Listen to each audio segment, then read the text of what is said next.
Welcome to my temple in Cambodia សូមស្វាគមន៍ការមកកាន់ប្រទេសកម្ពុជាមកលេងជាមួយនឹងប្រាសាទសម្បូរព្រៃគុកអញ្ចឹងហើយបើសិនជាបងប្អូនទាំងអស់គ្នាចូលកំពង់ធំកុំភ្លេចឈានចូលលេងជាមួយនឹងប្រាសាទសម្បូរព្រៃគុករបស់យើងផងហើយបើនិយាយពីប្រាសាទដែរបងប្អូនទាំងអស់គ្នាគឺថាស្អាតខ្លាំងមែនតើនេះគឺជាស្នាដៃបុព្វបុរសខ្មែររបស់យើងកាលពីជំនាន់ដើមពីបុររាណហើយខ្ញុំគឺចូលចិត្តទេសភាពបែបហ្នឹងចូលចិត្តទៅកន្លែងដែលមានស្ងប់ស្ងាត់ជាពិសេសនោះគឺចូលចិត្តទស្សនានិងប្រាសាទគេដំណើរពីដូនតាហើយឆ្លៀតឱកាសហ្នឹងក៏នាំម៉ែពូមីងចូលមកលេងប្រាសាទសម្បូរព្រៃគុកដែលស្ថិតនៅខេត្តកំពង់ធំយើងហ្នឹងគឺថាអត់មានឆ្ងាយទេបងប្អូនទាំងអស់គ្នាគឺនៅជិតហ្នឹងទេអញ្ចឹងហើយបងប្អូនទាំងអស់គ្នាកុំភ្លេចចូលលេងហើយថតរូបភាពផ្សព្វផ្សាយតំបន់ទេសចរយើងឲ្យបានច្រើនមិនថាជាបុគ្គលល្បីឬក៏មិនល្បីអីទេហើយមនុស្សខ្ញុំគឺខ្ញុំមិនមែនជាបុគ្គលល្បីទេក៏ប៉ុន្តែខ្ញុំចូលចិត្តថតហើយនឹងកាត់ vlog អ្វីដែលខ្ញុំចូលចិត្តនោះគឺចូលចិត្តផ្សព្វផ្សាយពីតំបន់ទេសចរបែបហ្នឹងដើម្បីឲ្យភ្ញៀវបរទេសចូលមកទស្សនាចូលមកលេងហើយឲ្យដឹងពីប្រវត្តិសាស្ត្រនិងស្នាដៃកូនខ្មែរគេដំណើរពីដូនតាបុរាណតែបានបន្សល់ទុកឲ្យក្មេង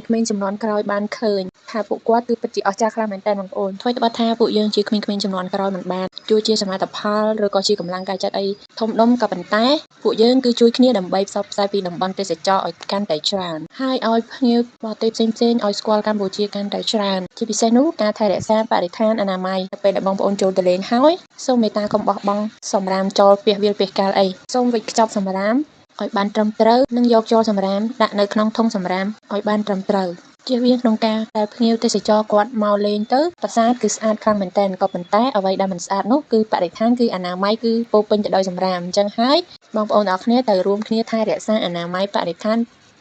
ប្រាសាទរបស់យើងឲ្យបានល្អមិនថាជាប្រាសាទឬកន្លែងទេសចរនានាទេបងប្អូនអញ្ចឹងយើងចូលរួមថែរក្សាគ្នាម្នាក់បន្តិចទៅគឺស្អាតហើយចូលរួមគ្នាថែរក្សាកេរមរតកទ្រព្យសម្បត្តិរបស់ជាតិឲ្យបានគង់វង្សជាពិសេសនោះគឺវប្បធម៌ប្រពៃណីបងប្អូនបើសិនជាបានទៅខេត្តណាទៀតណាខេត្តភាសាគឺនិយាយពីថាដើមឈើគឺលាស់ស្លឹកខៀវខ្ចីរុក្ខជាតិបៃតងតែម្ដងដោយសារតែពួកខ្ញុំទៅហ្នឹងក៏រៀងល្ងាចដែរហើយអញ្ចឹងក៏អត់បានមើលអស់ទេបងប្អូនចាំទៅថ្ងៃក្រោយខ្ញុំនឹងថតទាំងអស់បងប្អូនអរគ្នាបានទស្សនាវីដេអូនេះក៏មានតែប៉ុណ្ណឹងអរគុណជួបគ្នាវីដេអូក្រោយបាយ